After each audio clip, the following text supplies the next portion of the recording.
मेरा नाम डॉक्टर शाइस्ता फरिश्ता है। मैं कंसल्टेंट पीडियाट्रिशियन हूँ, चिराग अली लेन फरिश्ता क्लिनिक में। I am president of frontiers diabetes awareness and research society and director of FS endocrine centre. आज हम बात करेंगे आयरन डेफिशिएंसी एनीमिया पे। आयरन डेफिशिएंसी एनीमिया इंडिया का मोस्ट कॉमन कॉज है जो चाइल्डहुड नॉन कम्युनिकेबल डिजीजेस में पाया जाता है।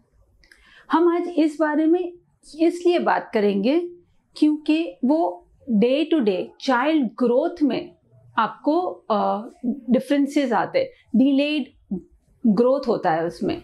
जब हम न्यूट्रिशन की बात करते हैं, हमारे देश में, भारत में न्यूट्रिशन दो हिस्सों में, दो एक्सट्रीम्स में पाया जाता है। जब हम मैल न्यूट्रिशन बोलते हैं तो या तो वो ओवरवेट ओबीज कैटेगरी के बच्चे रहेंगे या तो अंडर नरिश्ड जैसे कि मरासमस, क्वोशोरकोर ऐसे बच्चे रहेंगे। जब हम मैल न्यूट्रिशन बोलते हैं तो इसका मतलब ये है कि जो न्यूट्रिशन है उसका बैलेंस प्रॉपर नहीं है। इट कैन बी ओवर और इट कैन बी अंडर। हमने आज ये topic iron deficiency anaemia in children इसलिए लिया है क्योंकि वो दोनों ग्रुप में पाया जाता है। आप चाहे ओवरवेट रहे आपका बच्चा, चाहे अंडरवेट रहे, आपको ये पता करना बहुत जरूरी है कि आपके बच्चे को एनीमिया तो नहीं है ना। एनीमिया होता क्या है? जब हम एनीमिया की बात करते हैं, जैसे अपने शरीर में जो ऑक्सीजन हम इनहेल करते हैं, जो ऑक्सीजन की ज़रूरत है अपने टिश्यूज़ को, अपने वाइटल ऑर्गन्स को, जैसे कि ब्रेन को काम करने के लिए, हार्ट को काम करने के लिए, किडनी को काम करने के लिए, लंग्स को, हर छोटी छोटी, इवन ये जो मूवमेंट्स मैं कर रही हूँ उसको करने के लिए भी जो एनर्जी, जो ऑक्सीजन सप्लाई है वो एसेंशियल है। वो कहाँ से आती है? तो वो सप्लाई हम इनहेल तो करते हैं पर उसको पहुँचाने के लिए हीमोग्लोबिन ज़रूरी है, जो रेड ब्लड सेल्स है वो ज़रूरी है। अब जो हमारे रेड ब्लड सेल्स है, जो हीमोग्लोबिन है, उसको बनने के लिए आयरन ज़रूरी है। तो आयरन जब कम होता है तब ये सब टिश्यू में ऑक्सीजन सप्लाई कम हो जाती है और ऑक्सीजन सप्लाई कम होने की तरफ से अलग अलग सिम्टम्स आना शुरू होते हैं। ये सब सिम्टम्स इस तरह से आते हैं, जैसे बच्चा क्रैंकी रहता है, हमेशा रोता रहता है, थकावट रहती है, स्कूल परफॉर्मेंसेस गिरती है, या एकदम छोटा बच्चा है 6 महीने के अंदर या 6 महीने से 1 साल का, हमेशा भूखा रहता है, रोते रहता है। उसके जो डेवलपमेंट है, बिहेवियरल डेवलपमेंट, कॉग्निटिव डेवलपमेंट्स, वो थोड़े पीछे होते हैं। आपको लगता है दूसरा बच्चा हमारे बच्चे से बढ़ के काम कर रहा है क्योंकि उसके पास ऑक्सीजन, उसके पास काम करने की क्षमता ज्यादा है, उसके पास वो सर्कुलेशन में ऑक्सीजन है जिससे वो फ्रेश रहता है।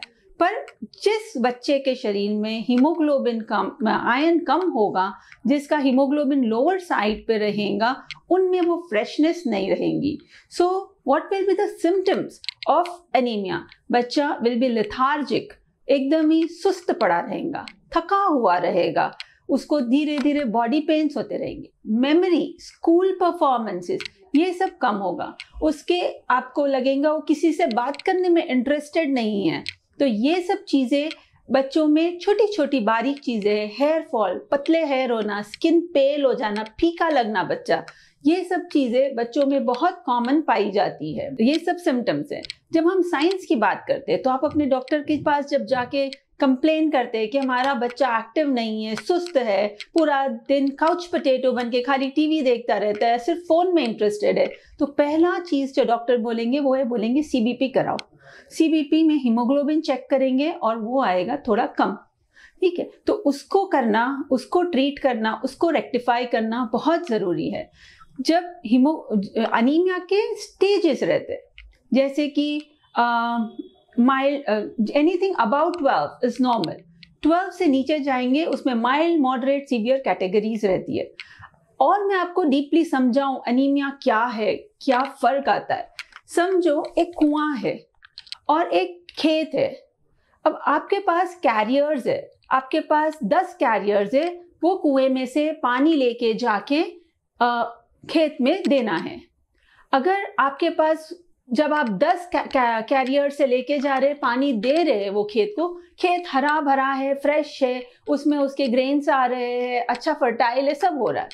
जब आपके वो 10 कैरियर कम होके 8 कैरियर हो जाते हैं तो आपकी सप्लाई कैपेसिटी कम हो जाती है। आप ऑन द स्पॉट वो डिफरेंस नहीं देखेंगे कि वो मेरी फसल खराब होते जा रही। Over the period of time, 2 months, 3 months, 6 months, और जब क्रॉप रिलीज करने का टाइम होगा तब आपको समझ में आएगा, अरे मेरी फसल तो खराब हुई क्योंकि आपका सप्लाई खराब हो गया था। It's same way with anaemia. Oxygen supply धीरे धीरे धीरे धीरे कम करता है, तो आप कुछ अक्यूट नहीं देखेंगे उसमें। आप जो भी देखेंगे सिम्टम्स धीरे धीरे डेवलप होंगे। सो आपका बच्चा अच्छा परफॉर्म कर रहा स्कूल में और धीरे धीरे धीरे आप बोलेंगे मेरे बच्चे के ग्रेड्स क्यों खराब हो रहे हैं। So first thing to see is look for anaemia, pallor. ठीक है, अब हम बोलेंगे कि एनीमिया, पैलर, साइंस, सिम्टम्स सब है, तो मैडम इसका प्रिवेंशन कैसे है? पहले मैं बताती हूँ कॉज क्या है। कॉज इस वजह से है कि 0 to 6 मंथ्स के जो बच्चे रहते हैं उसमें माँ का जो ब्लड रहता है, जो बच्चों में इन्फेंट में जो फीटल एज में जो सर्कुलेशन करता है, वो बच्चे के लिए सफिशिएंट है। वो हीमोग्लोबिन सफिशिएंट, वो आयरन जो सर्कुलेट रहता है वो 6 महीने तक बच्चों को सफिशिएंट है। मैटरनल एनीमिया, अगर वो ड्यूरेशन में प्रेगनेंसी में अगर माँ अनीमिक है तो बच्चे को आयरन डेफिशिएंसी या एनीमिया आने के चांसेस है। दूसरा, 6 महीने के बाद जब हम वीनिंग करते हैं तो प्रॉपर फीडिंग होना जरूरी है। वो टाइम पे हम धीरे धीरे एक एक चीज, जैसा आपके डॉक्टर बताते हैं, जैसा आपका हेल्थ के प्रोफेशनल बताते हैं, आपको उस तरह से वीनिंग करना जरूरी है। First 6 months are only for breastfeeding. Iron of maternal iron is sufficient, but after 6 months iron supplements या तो सिरप फॉर्म में देंगे या तो उसको खाने के फॉर्म में देंगे, जैसे कि खजूर है, अंजीर है। आप धीरे धीरे फ्रूट्स इंट्रोड्यूस करेंगे तो वो आयरन सोर्सेस आते जाएंगे। जब टॉडलर है, टॉडलर की एक्टिविटीज बढ़ जाती है, हेयर ग्रोथ शुरू होता है, एक दूसरे को रिकग्नाइज करना शुरू होता है, तब उनके जो डाइट है उसमें एटलीस्ट एक मील ऐसी रहनी चाहिए जो आयरन रिच रहे। हमेशा हम क्या बोलते हैं टॉडलर को, ब्रेकफास्ट, लंच, डिनर जैसे अडल्ट का है, उसके अलावा 2 स्मॉल मील्स एक्स्ट्रा रहते हैं, जैसे कि मिड डे मील और लंच और डिनर के बीच में एक स्नैक। ठीक है, तो ये आप अगर मील पैटर्न फॉलो करेंगे, जो बैलेंस डाइट है, इंडिया की जो बैलेंस डाइट है जो हम परोसते हैं, हर स्टेट में ये परोसा जाता है, जैसे कि दाल, चावल, रोटी, सब्जी, कुछ मीठा।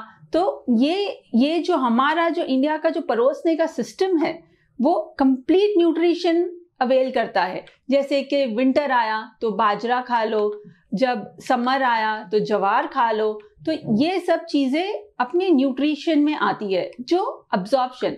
अब बात ये है कि हमारे पेशेंट्स बोलते हैं कि हमारा बच्चा तो सब खाता है, फिर उसको क्यों आयरन डेफिशिएंसी एनीमिया है। नंबर 1, चाय। इंडिया में चाय पीने की आदत है, स्पेशली हैदराबाद में बच्चों को चाय देते हैं। तो चाय, टैनिन एंड कैफीन, ये चीजें हैं जो आयरन अब्जॉर्प्शन रोकता है। आपने डाल तो दिया अंदर, पर क्या वो इंटेस्टाइन में से अब्जॉर्ब हो रहा है?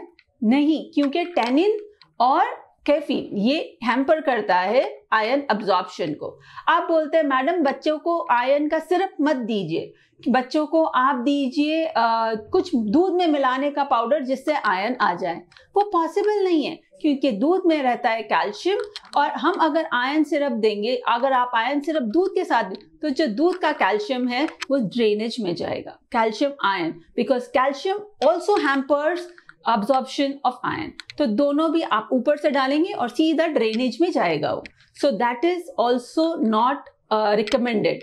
आयरन खाने के 6 घंटे पहले लेना है, इसलिए हम कहते हैं फर्स्ट सुबह उठते ही आयरन सिरप दे दीजिए या 2 खजूर दे दीजिए बच्चों को। गवर्नमेंट ऑफ इंडिया ने, अपने भारत देश ने इस साल को 2023-24 को ईयर ऑफ मिलेट डिक्लेयर किया है। क्यों? क्योंकि इतने सारे अनाज उगते हैं हमारे देश में, तो उस चीज को जो रिच इन न्यूट्रिएंट है, वो सिर्फ मैदा खा खा के, जो आजकल के बच्चे पैक्ड फूड मैदा खा के न्यूट्रिशन डेफिशिएंसी में जा रहे, उसको आप रिप्लेस मत करो, पर अनाज को इंक्लूड करो डाइट में। जैसे भाई रोटी सब्जी, मैं ये नहीं कह रही कि आप खाली चावल खाओ, खाली बाजरा खाओ, खाली गेहूं खाओ, हम बोल रहे इंक्लूड करो। कोई भी सप्लीमेंट्स जो फोर्टिफाइड विद आयरन है, या जो भी खाना जिसमें सैलड्स है, ग्रीन लीफी वेजिटेबल्स जैसे कि पालक, गाजर, अपना बीट रूट, खजूर, अंजीर, मेवे, fish, cod liver oil, mutton, chicken जैसे कि कलेजी, गुर्दा, ये सब चीजें रिच इन आयरन है। ये अपनी डाइट में इंक्लूड करो। सिर्फ वही मत खाओ, खाली इंक्लूड करो। जैसे कि आज आपने समझो दाल चावल रोटी सब्जी खाए, नेक्स्ट डे आप रागी बाजरा खा लो। सो इस तरह से धीरे धीरे धीरे आप अपने बच्चों की हैबिट्स चेंज करिए। हम बोलते हैं हैबिट्स चेंज करना एसेंशियल है। कहाँ आप रीच कर रहे वो आप मत देखिए, क्योंकि वो आपको दिखेगा ही नहीं। धीरे धीरे आपके बच्चों की हैबिट्स चेंज करिए। पैकेट फूड्स को रिप्लेस करके, अभी गवर्नमेंट ने, मेरे पास एक चॉकलेट है जो मैं हमेशा रखती हूँ, ये आयरन रिच चॉकलेट्स रहती है। ये सब चॉकलेट्स है जो फोर्टिफाइड विद आयरन है। ये बनती है जवार से या फिर रागी से या फॉक्सटेल से। अगर शाम का स्नैक देना है बच्चों को, तो जो नॉर्मल चॉकलेट जिससे गले खराब होते, उसकी जगह पर ऐसे खाने या सप्लीमेंट दीजिए, सैलेड दीजिए, चिक्की दे दीजिए, वो तो कितना कॉमन है। बस यही सब करते रहिए, आपका बच्चा अच्छा ग्रो करेगा, अच्छा स्कूल परफॉर्मेंस देगा। अच्छे रहिए, सेहतमंद रहिए, खुश रहिए। Thank you.